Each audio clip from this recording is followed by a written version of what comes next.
everyone. Welcome to our third session of this talk series. Focus is a program by Institut français, inviting curators and institutions, directors from all over the world to come to France twice a year.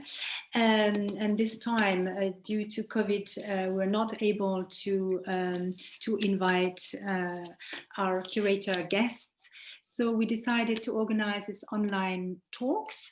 So this is the third one, and I'm really happy to welcome today Alya Sebti, who is a curator of Manifesta that we could hear yesterday for the Manifesta presentation. Welcome, Alya.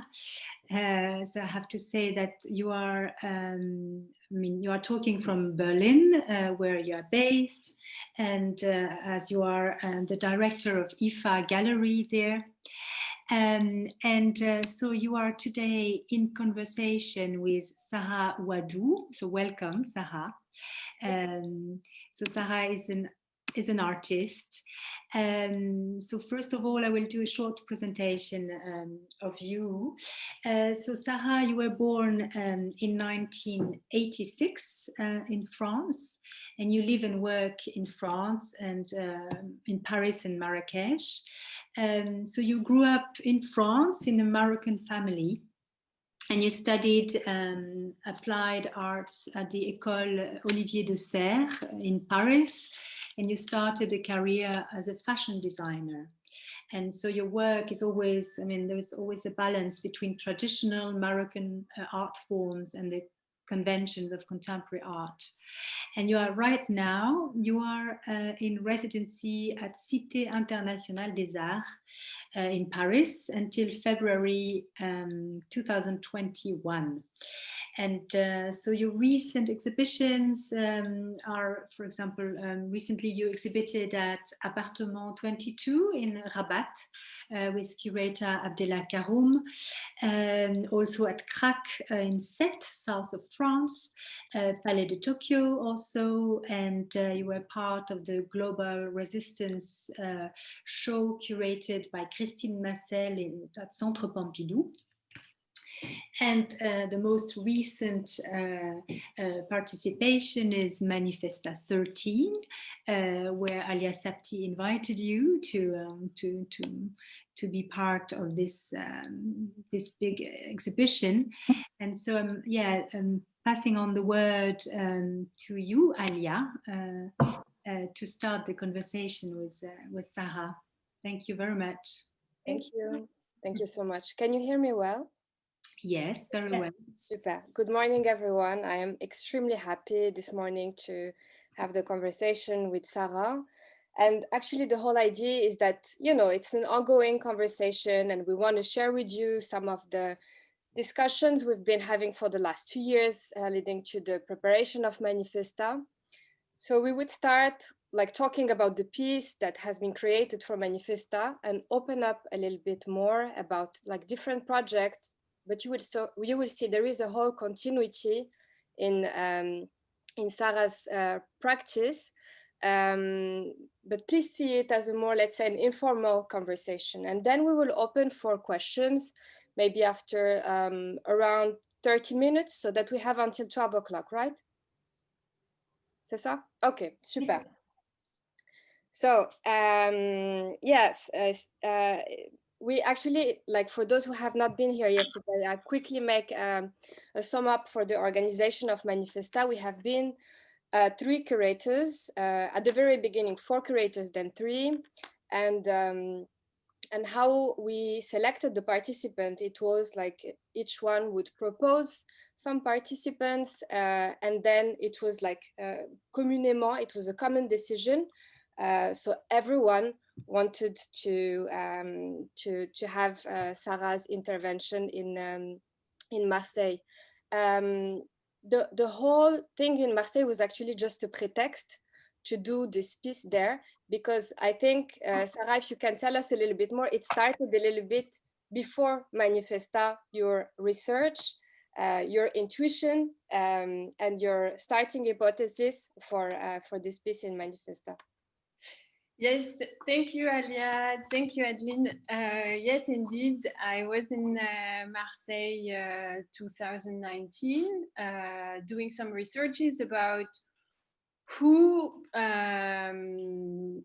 passed or who came, which civilization that we don't know or is not written in historical books, passed across Marseille, and is a very little known story. As I grew up in south of France, I went to school in south of France, and I remember very well visiting Marseille museum, historical museums, and remembering that most of the time the Marseille was this Greek and Roman antique city, and I just wondered if there was more, and then another passage from the Arabic civilization or the Berber Amazigh civilization. So this is how it all started, and I came across the Historical Museum of Marseille in Belzunce. So Belzunce is the immigrant area of Marseille in the city center, close by the like Le Port. And in that area, there is the historical museum of the city, hidden in a commercial, in a mall, in a commercial center called Le Centre Bourse. And so that's where researchers, historians are writing the history of Marseille. So I decided to go there and ask them about all they know about civilization installed in Marseille. And that's how I found that during the Middle Age, a period that is very little shown, and we think that Arabic Andalusian people came and installed pottery making in this exact area, actually close by the city center. So it was during the 12th century. And it's a very little known story, but we think that for 100 years and more, Arab Andalusian people came and installed a ceramic kiln in Marseille, and they stayed there, and they were selling their pottery because it was like a very famous potteries, like bestsellers. It was bestsellers in terms of ceramic during that time. And for me, it's a complete surprise, because for me, at the Middle Age, the Arabs were out of France and our history was only commercial. And so it was commercial boat history, not installed community. So this is like the base of the project. And like it relates to like telling different histories, opening up to forgotten or erased histories. And as you were giving this example, when you were studying in France, like when talking about the cultures which influenced the creation of the city of Marseille, there was like a big absent, let's say. And and then you made this discovery about this four from Le Four de Sainte-Barbe. Yes, oven. Oven, thank you. Not enough cafe, but ça va. The oven, which kind of has been like the proof, you know, and this moment of with the date of this, like the estimate date of this oven, and that has been, let's say, the starting point, coming from in the starting hypothesis, the fiction, and then there is this object in this place. And as Sarah was saying, it is a completely incredible, strange place, because you're in the middle of a centre commercial. So, and in the middle of the city, in the middle of a centre commercial, and then you walk down the stairs, and then you have this museum where dedicated to research, archaeology, that is there, and where you have found this oven, and that was, let's say, the start, building up to the piece for for Manifesta, but maybe we can share some images of. Yes, it would be easier if we can see the objects, and then we can see the oven, the kiln, the ceramic kiln. So they call it the Islamic technology. So those first, the first image are the object from this specific ceramic oven, and yeah, as you said, Alya, it questions a lot of points as political choices, because in 1997, when they discovered the ceramic kiln, they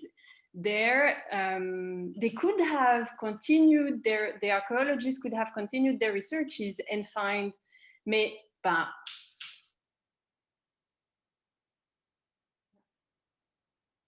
the image is frozen. And I can't hear Sara anymore. Economical reason, but we don't know why, but it had to stop. If we go to the second image, we're going to see the kiln itself inside the museum. Voilà, that's the kiln, the oven they found. So it's a replica. It's not the real one. For economical issues, at that time, the city asked the archaeologists to stop everything and even stop this. Stop digging the kiln, and so they had to fight to at least copy it. And it tackles different questions, like further researchers. It could mean, if they ended up the research, it could mean that the door for the entry of faience in France, which we think it's Firenze in Italy, could be actually Marseille. And it could be like a great history for Marseille, but we can't say so, as the research didn't finish, and as we have never found any human bones in the research. So that was all the points that I found very interesting, like no human bones, so you can't say it's Arab Andalusian, it's just the technology that says it. And about human bones, that's something that you metaphorically integrated in your piece, and you used a very specific language for that, and very different materials to challenge this main narrative. And maybe if we can go a little bit more in the description of what you decided to create, how, with which material you decided to create it, and why. Okay. Oh, okay. So on this, so the bones were something that really was in my mind, as they couldn't find any, and also the words. The words that describe this research are very important, and I decided first to create screen printings, as you see here behind the kiln. It's written oven with an Islamic technology, oven with an Islamic technology. This is how the researchers describe this object. And it's written like it's very, very tiny, and no one noticed that, and all the guys in the museum never say so. So it's interesting, because if I am living in Belzunce, which is the immigrant area, this can speak to me really well. Islamic, it's me. I'm going to go there and have a look. But as a scientist, Islamic is a very global word, and I'm not sure it means that much. On the next page, you see another screen printing, and it's written African and Oriental production. It's the same for me. It's interesting because those two words are very key to the local population. And this Oriental and African production still exist in Belzunce. So right upstairs, the museum, if you have a walk into Belzunce, you can buy the same objects you see in the windows in this museum. So it's very interesting, like these produced objects are still alive and still used nowadays in the same space. And at the same time, African and Oriental in scientific books is a very global word that means everything and nothing. So the words are something that showed me how much this history was minimized. The same as the area in the museum is very hidden. Very few people goes there. Most of the people just have never seen this space in the museum. It's not enlightened so well. So this is the first thing. It was about the words, and then the bones. So what they found was the kiln and the objects of the kiln, right? And the objects were made in clay, local clay. And the scientifics, when they identify an object, so an archaeologist, when he finds a pottery, to classify the pottery, he creates a sort of ID of the object, and he cut the object, and the age of the object becomes the ID of it. So to me, it looked like a bone. If we go to the next page, we can see closely the screen printing. And if you look at the details, the drawings you see in yellow are those ages. It's really a cut in the object, like you can do as an architect for buildings. It's the same, but for objects.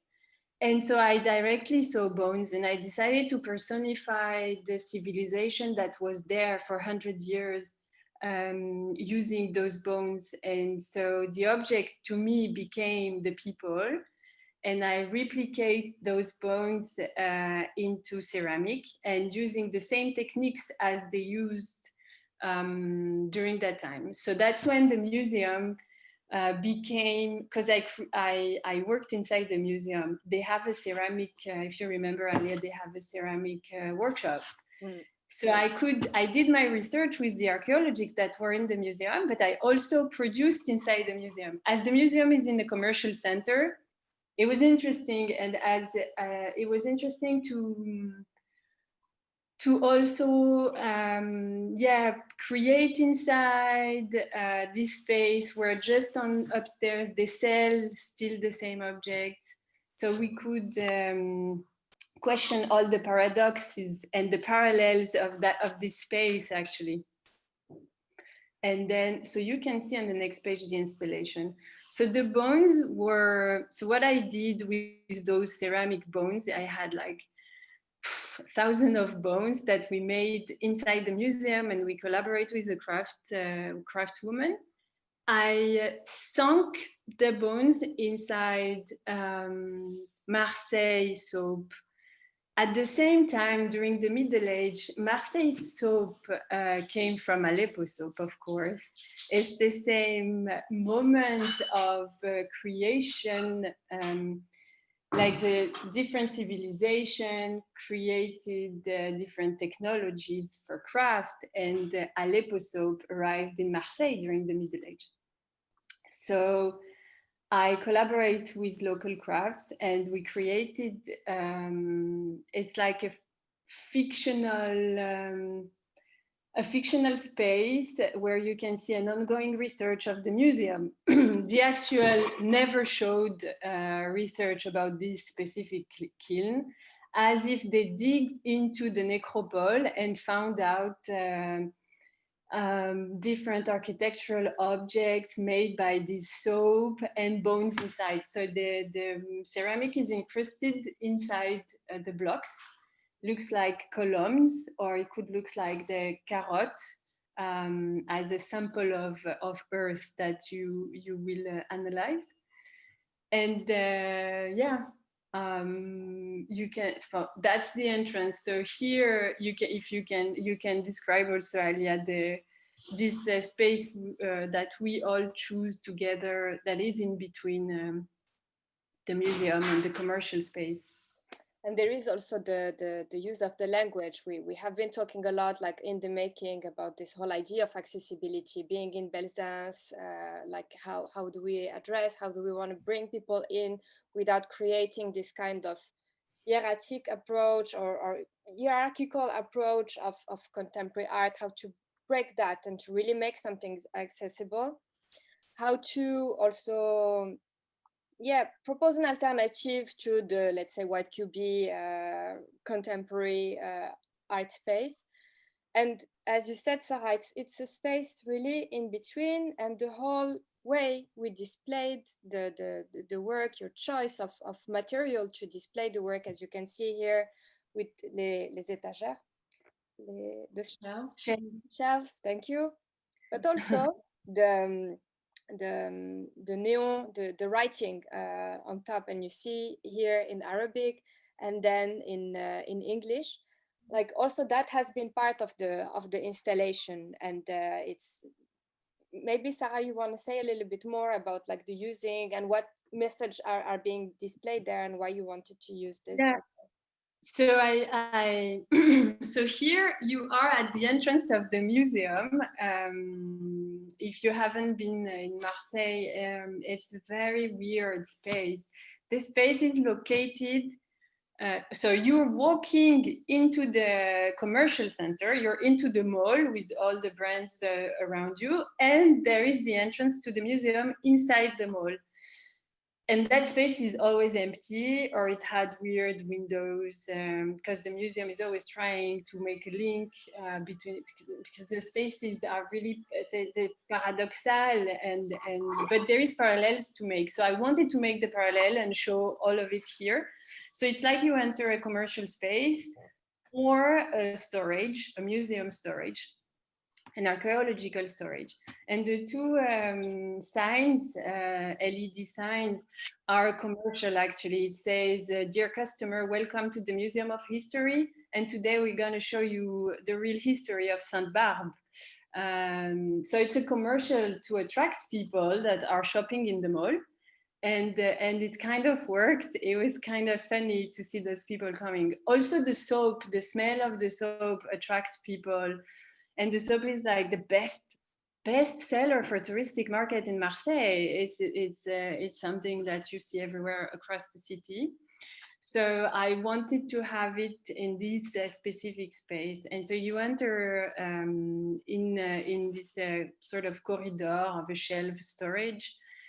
And you have all the codes of an archaeological storage, actually, you describing all the pieces. We can continue the presentation to see more details, where you can see the blocks. It's all green, Marseille soap is green, but with time, as history moves on and the discoveries moves on, the soap will become, so this is the specificity of Marseille, which is very interesting, is that its soap become brown with time. Marseille comes back to Aleppo all the time, and I find it very ironically funny.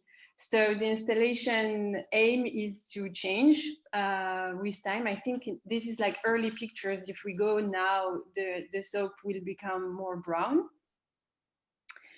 And you go across those pieces, and you can see how an archaeologist goes on with his own research. And then I installed.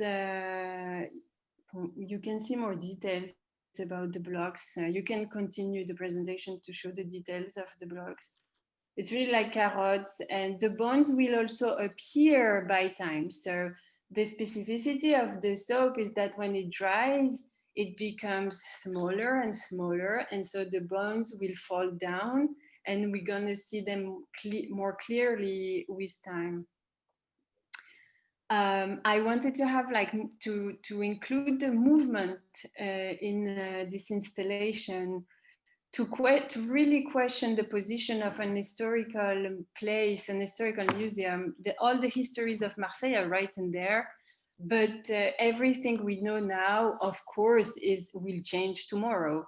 But this is something that's not very clear when you visit a museum. It's always, we all know it, but once you're inside, and I see all the time the kids inside, everything is fixed, c'est figé. It's a knowledge that is fixed there. And here I wanted to show people how it's not fixed at all. It's just something you know now.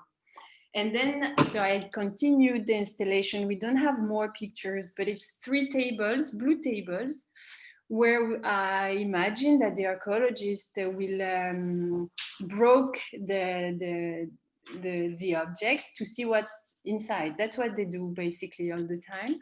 And so you can see the display of the bones, and you can see the idea, those ideas I was telling you about the objects. So this is the tiny drawings, black drawings you see on the blue table. So this is an international convention, a real international convention. This is how the archaeologists speak together about objects. And it really do look like bones or an alphabet. So then you see here all the bones and all the choices that an archaeologist will make and show you in the museum in a window. And I wanted the people to feel the choices and understand how it works, and that what we see as visitors is just like 5% of all the questions behind. Yeah, I think that's it. C'est dommage. It's a pity we don't have like the final picture with the last installation where we can see metallic structures as they do in museums once they finish their researches. But yeah, we just installed them. No? Yeah, So we installed in 2 times actually. So the first, like for the opening of your plot or your chapter on the 11th of September, and then the second phase on the 9th of October. Hopefully we will have it in the next days, and Adeline, I will send it to you if we have the images so that you can share it with the participants. And but what I wanted to also to talk about is that this project is part of, let's say, a much bigger research that you have been doing since several years about like this idea of like this project called the mémoire partagée, so shared memory, and how actually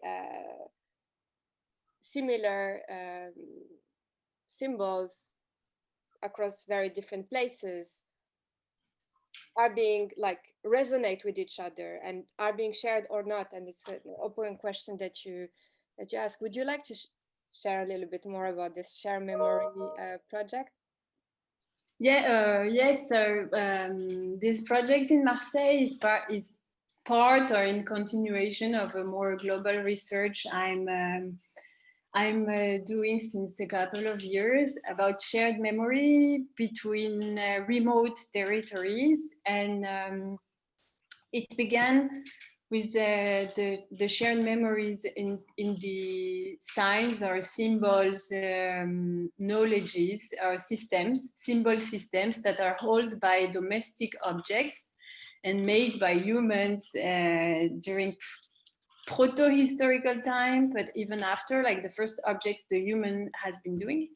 And this project in Marseille came in parallel of that research when I also wondered, okay, we shared symbols, but we also shared technologies. A lot of technologies just travel all the time. And finally saying this belongs to him or him is a nonsense.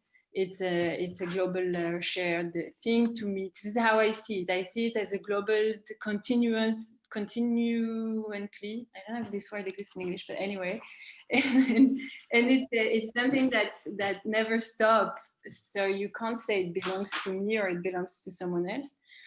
And that's why I like to show how we are sharing and how we used to share, and to show those movements. So if we go to the next page, we can see that research that I hold in 2017 with the Appartement 22, indeed, in Morocco. It began with a journey across Morocco to understand the system of sign that the Amazigh from Morocco, so the people living in the Atlas Mountain, were having. So this is a sort of mind map, and on the right side, you see my journey across Morocco. And I began with the famous carpets, like the Amazigh carpets. I think everyone have seen those carpets in Morocco. It's also a bestseller. It's an object that's sold all across the world. But actually it holds a system of sign that is, the researchers, and from what what I've read from anthropologists, it comes from prehistorical time. It's like one of the oldest language the human being have ever invented. And with time and knowledge, it was more and more sophisticated, of course. So the carpets you see now are very sophisticated. But if you go backwards in time, you can see the different signs, and you can even see how these different signs are related to engraved stones from prehistorical times, and how the signs moved from stones to carpet to ceramic.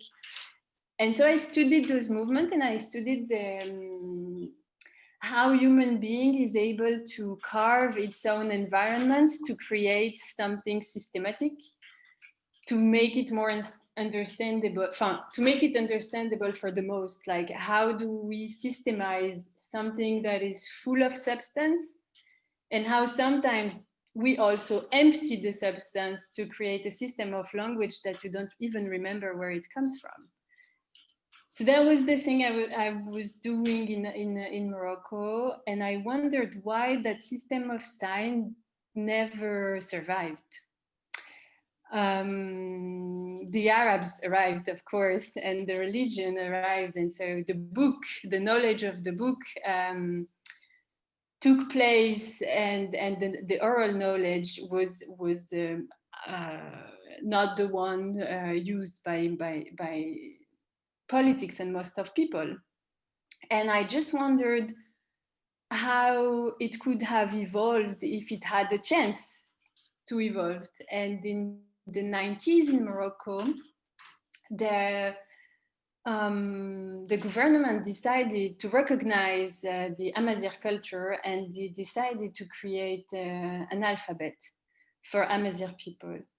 But that's also something I'm right now, it's an ongoing project, it's not finished. I'm also now, you know, Alya, the connection is cut, but I think she will come back to us. It's frozen. Yeah, I think Sarah, can you hear us?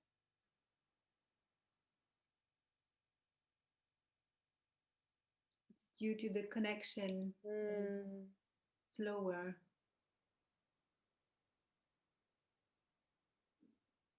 Yeah, probably, and we will speak about it in a few minutes. She's referring to an ongoing project that she's doing, which is the Symbolic infinite alphabet, and you will see. I'm speaking on behalf of Sarah. It's really strange, but let me just try. Like you can continue, sorry. Super, she's back. Yes, c'est toi, not me.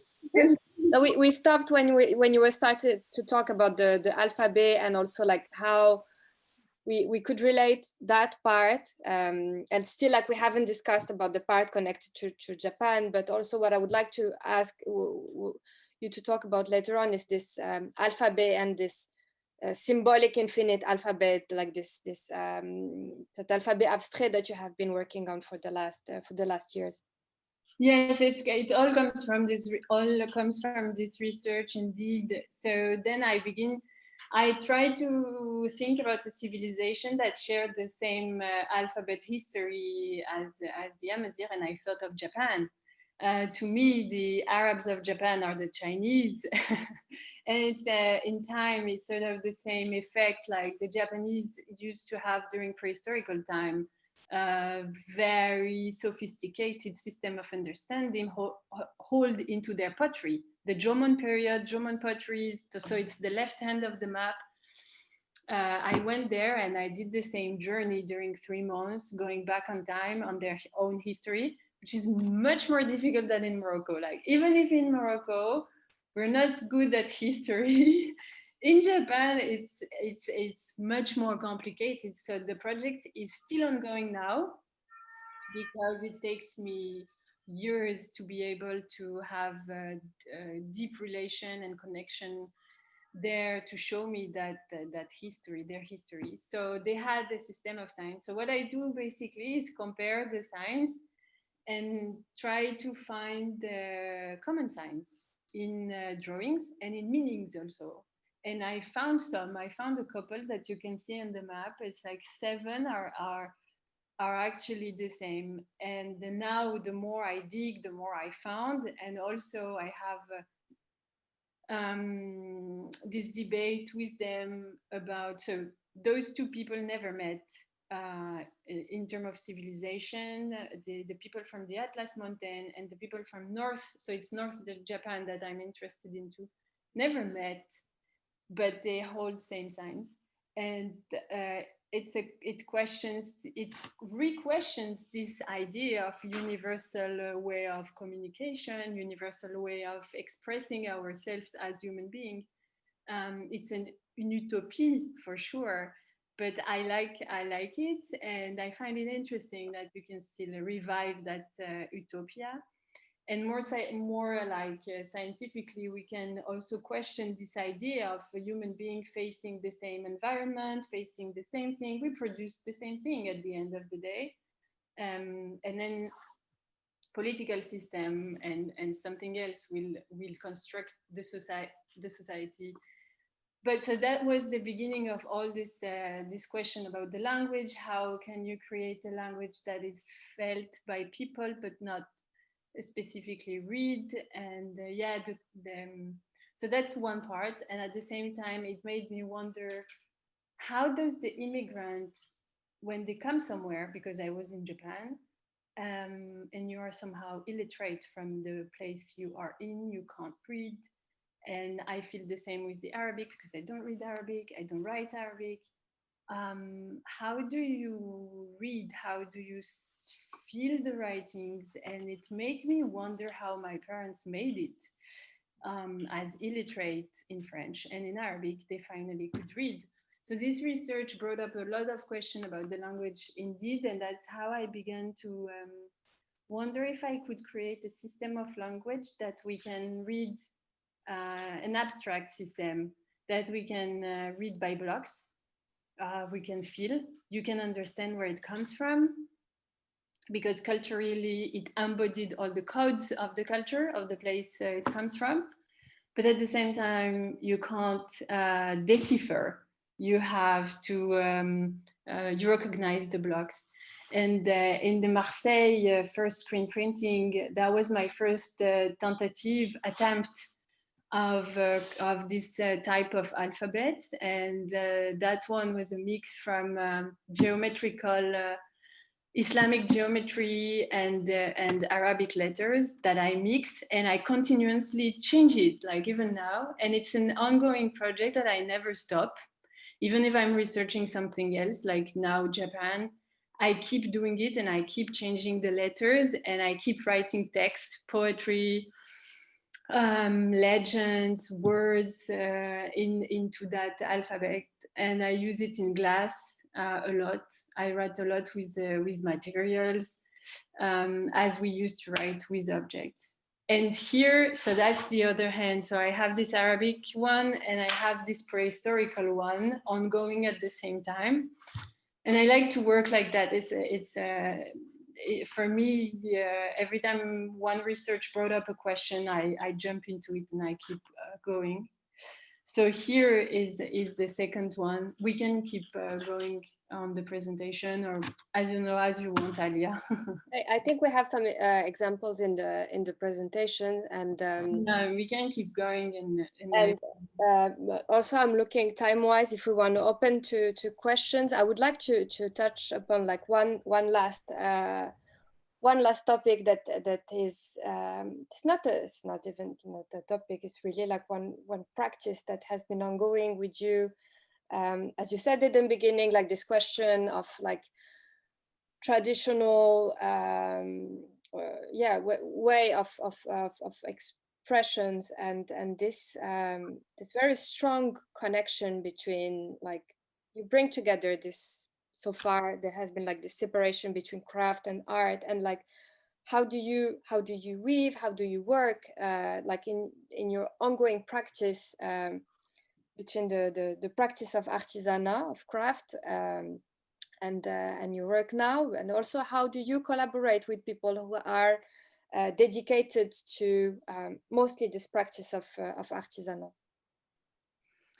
I think art, I don't know if it, you tell me if it answers your question, but I think craft became first, like the image you see now is my first ever research that I began 2013. Craft was first in my research, like as I think we can see, I'm interested into the objects for sure, the production. The object produced their functions and their meanings as we produce everyday objects. And I wondered what craftsmen do right now in this world that's moving so fast. And in Morocco, I was very sensitive to know how they survived all the changes right now. And so that's how I began to look for different community that were still using by hand objects that were the oldest objects of the human being, and they're still alive. And I wondered who were those community and what problems they could face. And I chosen 5 different type of, it took me years to find those people, but I wanted like geographical issues, religion, society, economics, different type of issues, education. And here, for example, it's an educational issue. It's the last class of embroiderers from North Morocco, and they embroidered. We can go on the next page. They embroidered the same thing forever since the 7th century, and they're still doing wedding sets. And that's the object you can see now at Beaubourg. And so I began by the construction of their identity through the symbols. This is how it all began. And we are still working together now, so it's more than 7 years.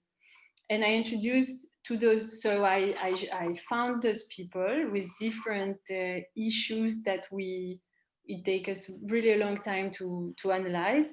And then I make protocols I create protocols through the art piece, and the art piece becomes tools for emancipation. So here I introduced to the embroiderers the rubber from trashes. And the rubber is a masculine activity, but it's also trash. And for those kids, so for everybody, it took us 3 years to be able to introduce this material into the class, and then it changes their way of work. We pass from the hand to the machine. So for the girls who want to continue, they can continue. For those who doesn't want to do so, they stop. And I stick with the people as long as they want to improve or they want to have more tools. And so their art piece evolve, and then they create their own objects and they create their own economy. The idea is to show them as much possibilities as I can, so they can be independent and create their own things. So this is how it all begins. But doing so, of course, we deconstruct a lot of points about identity and about evolution, and we question these dynamics of our identities and how we cross each other. And that's how I begin also to do my own research for myself. This is how like the alphabets come across. The more I find out in local know-how, the more I open up windows. And I always bring those windows back there. So if we continue, you can see the glass work is the last work. Like after I traveled, after I met with Japan, after I questioned the Arabic, I come back. I always come back with new protocols, and I go with I build up new workshops with new communities. And the glass is the new one, for instance. So there is weaving, embroidery, ceramic. What did we do? Oof. Now the latest and the newest is glass, the history of glass in Morocco. And this is possible only because I had the chance during the last years to open up to new knowledges, even for myself, and new researches. So I keep going with the same people, and then I add new people, new layers all the time. So this is the last one is glass. Glass disappeared in Morocco since centuries.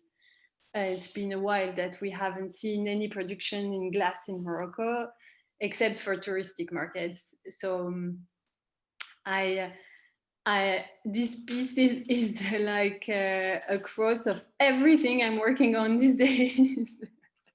There is the alphabet, the material that disappeared, the history of architecture, because glass is of course related to history of architecture, urbanism, and at the same time craft people. Why glass and craft people disappeared, and then I found out new people to work with, and this is in the Atlas Mountain.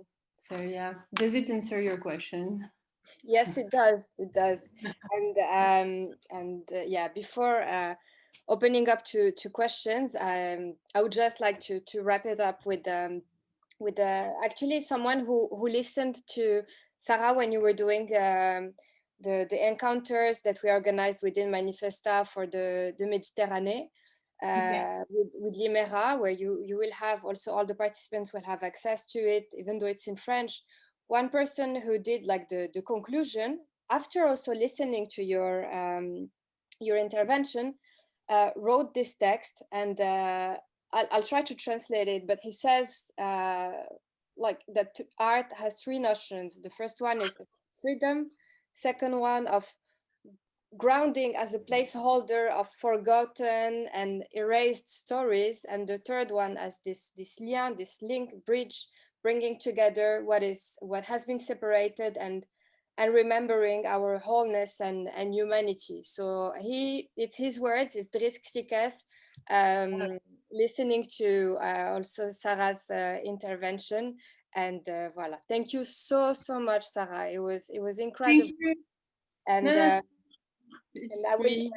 I can't see who has questions, so I can't moderate for the questions. Yeah. So yeah, thank you. So yeah, if anyone has questions, you can ask in the chat, or I mean, you can just say in the chat, have a question. So maybe I was just wanted to ask my question about Sarah, because it's quite disturbing the way you. I mean, you are a kind of. I mean, you act as a researcher, as an archaeologist, and in the end it's disturbing because you are changing a little bit. I mean, you are changing the history of civilizations. I mean, you create I mean, like a fictional archaeology, yeah? And what is how would you define your process? I mean, are you acting as a disturber? Is it like, is it this process, is it because there are holes in the history that we can't really, there are big questions that we can't answer, and you try to recreate and to find answers to so many questions? Or do you consider yourself as a disturber? Or I just wanted to know how you would define your process. Thank you. It's very interesting questions because I'm wondering myself. Of course, I'm really, for sure. I feel like I need to overlap archaeology, science, creation, and I feel like this is something I need to do to indeed. I don't know if it's filling holes or if it's more sewing pieces together. No, it's more like I see everything is separate, and I don't feel comfortable with these separations. But at the same time, I feel comfortable with the idea that we're all different. I see it, and I see the world being so sleek at the same time, and I'm just like trying to different like places we have separated. This is how I see myself right now, but it's a difficult question even for me, because I like being all those characters. No, I really enjoy being one of those and I feel like I have, not I have to, but I want to jump into that to understand more and more and more and bring it out and bring the knowledge to people I know won't be able to access it, and just like open up new doors and open and open and open. And I feel like the more I open, the more I feel comfortable. All right. And so if there are no more questions, yeah, I wanted also, Sarah, to ask you what are the projects going on for you, the next projects coming up for 2021, because I suppose 2020 is over.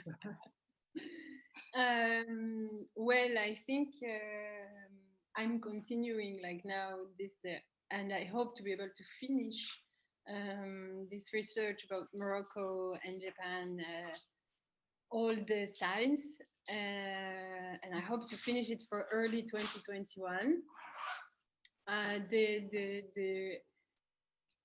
This project is so big that it has to be ongoing, and the glass project, like the poems you have seen in Palais de Tokyo about the Amazigh poetry translated into Arabic and then written into glass, is something that will continue to for February or March 2021. We hope to be able to show them in Paris again.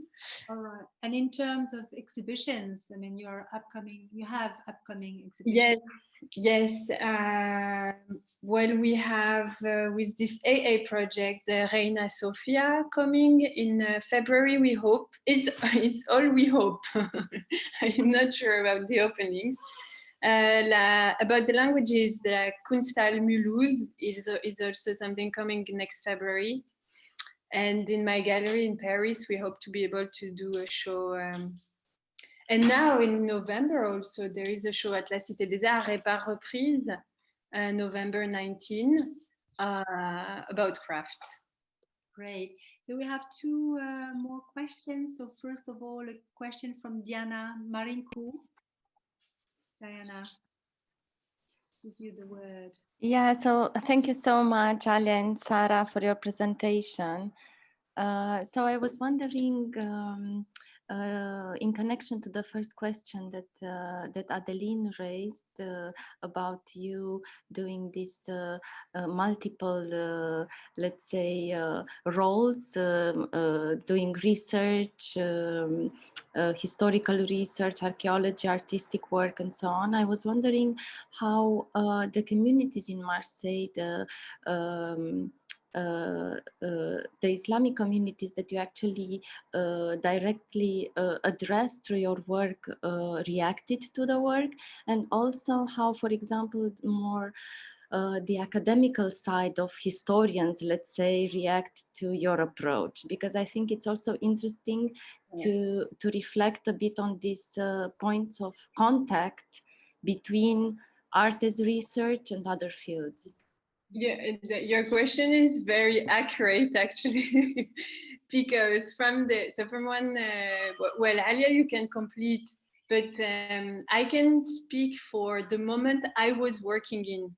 The moment the exhibition was installed, I had to leave. So I had feedbacks, but when I was inside the museum producing, people could already see me producing and talking, and like the debates began at that specific moment. And I can tell that from the local people, it was really well welcomed. Like no one had never seen that part of the museum, and it's an ongoing exhibition. It's very weird. Like no one had never seen that. And so it was well welcomed. It was funny to see people coming and see tagines in windows. So it worked really well. Even with the kids in the museum, the kids from Belzance are all from Arabic families, and it worked really, really well. So that for me was something I was very happy about. But on the second hand, from the scientific communities, that was a complete other discourse. First, I was not welcomed at all, and it was kind of funny because I wouldn't expect them to be not open-minded to more. But then the more I talked with them, the more I understood their position. It's a difficult position. That's why I like being in multiple areas, because then you have a better, bigger image of how politics and how society works. And when I spent time with them, because they didn't want me to dig in that story, and I wondered why, I understood that they have a very complicated position. They fight for something, like the discovery of 1997 could have been huge, but then you're shut down, and then frustration comes in, no? And so it becomes complicated. Someone comes from the outside, I'm just an artist, and the doors opens. So we enter in, like, my space is a space of freedom, and fictions gives me a lot of space to work on. But as a scientist, you don't have that space. So this is why they did not welcome me. So I had that's why it was good that I began in 2019 to begin my relation with them. And until the end, until the exhibition, some of them didn't want to come. Anyway, but it's interesting. And when I was working inside the museum and I wanted to be inside the museum the whole time, it was a very, very hard time for me, because they wanted to stop the exhibition many times. Isn't it, Alya? It was very fun. Actually, yes. But we kept going, and the director was really nice, but he was facing the same thing as I was facing. And now we are trying in the upcoming months to write a scientific article about this. And that's where I hope the community, that's where also I like to blur the line. I'm an artist and I'm gonna write a scientific article, and we will try to publish it. It's a fiction in the reality, and I want to push that limit further, to give also to the archaeologists some space of freedom. At least those one I've met. Thank you, Sarah. We have one last question from Maria Ravajova from the Netherlands, from BAC. Thank you for such interesting presentation.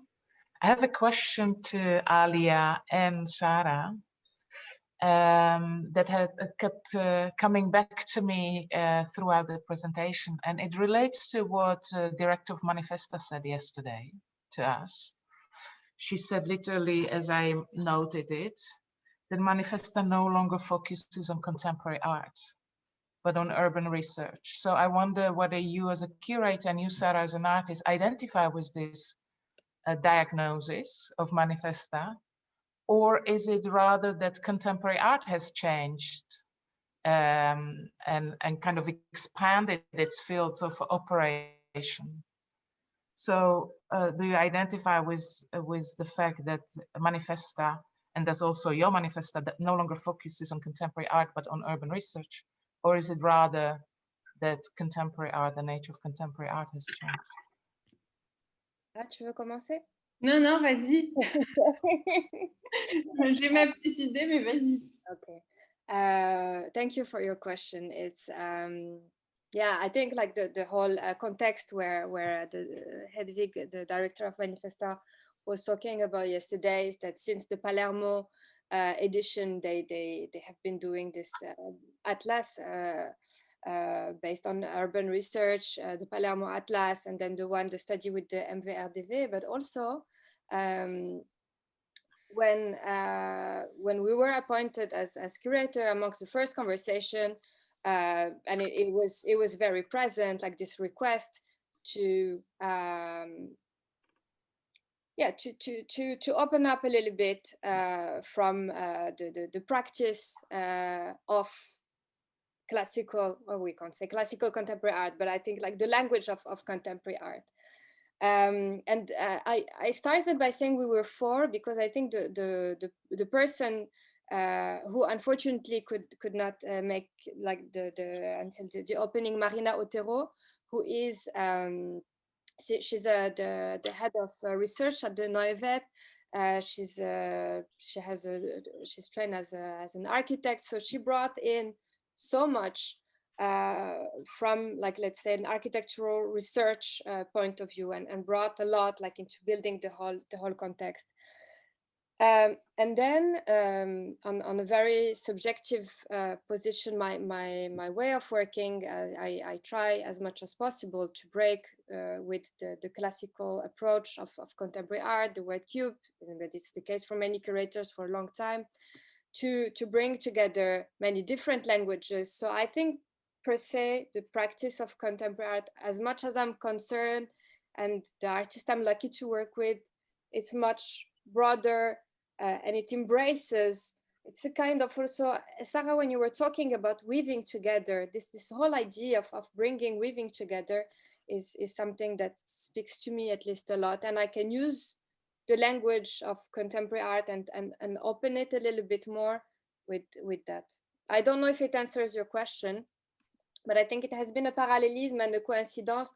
But I also think that's why some of us have been approach to do this edition of Manifesta. I think it's present in our practice as curator.